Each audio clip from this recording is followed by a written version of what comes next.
அதாவது அன்பார்ந்த தமிழ் உறவுகள் அனைவருக்கும் வணக்கம்.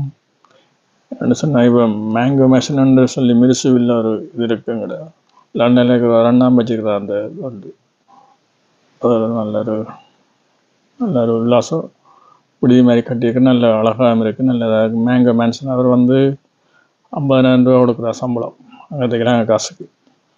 அவர்கிட்ட வேலை செய்கிற ஆட்கள் விரும்பினா அங்கே போய் சேர்ந்து செய்யலாம். வேறுங்கட விஷயத்தமிழ் பாஸ்கர் நான் வந்து இந்த அது வந்து எங்கட தெளிவன் அதிகம் தெளிவன் அந்த படத்தை போட்டு அதுக்குள்ள தண்ட படத்தை போட்டு வச்சுருக்கிறார். இந்த எங்களோட இயக்கத்தின் அந்த வரலாறுகளை கொச்சப்படுத்துகிற மாதிரி எங்களோட இதுகளை வந்து 7 அதிசயங்களையும் அதில் உருவாக்கி அதில் தாமிர கோபுரத்தையும் கட்டி வச்சுக்கிறார். கட்டி வச்சு அங்கே வல்வெட்டு துருவன்னு சொல்லி தலைவர் இடத்த போட்டு அதில் விடுதி ஒரு உல்லாச பயணிகள் வந்து கூத்தடிக்கிற மாதிரி ஒரு இதையும் கட்டி வச்சுக்கிறார். அப்படி இதுகள் எல்லாம் இவருக்கு அந்த செய்கிறது அதிகாரமாக கொடுத்து எனக்கு விளங்கல யாருண்டு.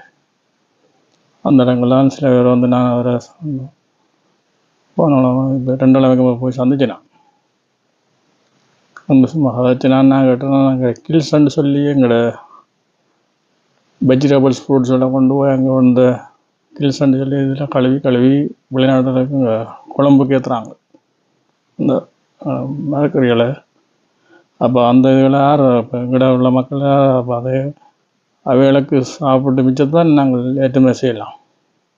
அப்போ சிங்களவங்களுக்கு அங்கே இருந்தெல்லாம் கழுவி அனுப்புகிறாங்க. கூடின விலையெல்லாம் அங்கே இருக்கிற மக்களே இந்த சாப்பிட்றோன்னு சொல்லி கேட்டு நான் அதுக்கப்புறம் போய்க்க ஒரு கையை காட்டினா அப்படியே உசுக்கில் ஓடிட்டார். அதுக்கப்புறம் அப்படியே வந்துட்டேன் விட்டுட்டு சொன்னால் இப்படியான இதுகளில் வந்து இவங்க யார் அந்த அதிகாரம் கொடுத்தது? காவல்துறைன்னு சொல்லி வச்சுக்கிறவங்கள இதுன்ற இதாக கொச்சப்படுத்துகிற மாதிரி. காவல்துறை இருந்தால் எங்களை முந்தின நாளில் காவல்துறை இருந்தால் அது என்ன மாதிரி இருந்தது?